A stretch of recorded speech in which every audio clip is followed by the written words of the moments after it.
बिस्मिल्लाहिर्रहमानिर्रहीम।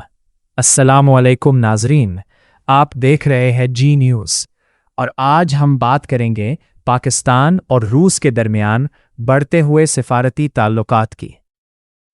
सदर आसिफ अली जरदारी ने रूस के सदर व्लादिमीर पुतिन को यौम फतह के मौके पर मुबारकबाद पेश की है।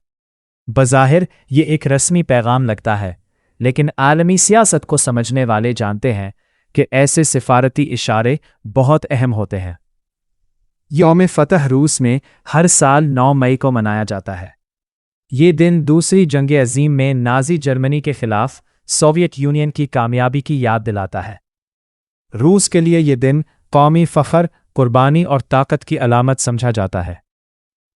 सदर जरदारी ने अपने पैगाम में रूसी अवाम के लिए नेक तमन्नाओं का इजहार किया और दोनों ममालिक के दरमियान ताल्लुकात मज़ीद मजबूत बनाने की ख्वाहिश ज़ाहिर की।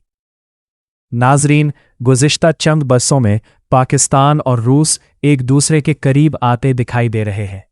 तवानाई, तिजारत, दिफा और इलाकाई सलामती जैसे अहम शोबों में दोनों ममालिक ताउन बढ़ा रहे हैं। माहिरीन का कहना है कि ऐसे वक्त में जब दुनिया नई जोग्राफियाई सियासी तब्दीलियों से गुजर रही है, पाकिस्तान मुतवाज़िन खारिजा पॉलिसी अपनाने की कोशिश कर रहा है। रूस के साथ बेहतर ताल्लुकात इसी हिकमत अमली का हिस्सा समझे जा रहे हैं। ख़ास तौर पर तवानाई के शोबे में रूस पाकिस्तान के लिए अहम शराकतदार बन सकता है, क्योंकि पाकिस्तान को इस वक्त तेल और गैस के बड़े चैलेंजेस का सामना है।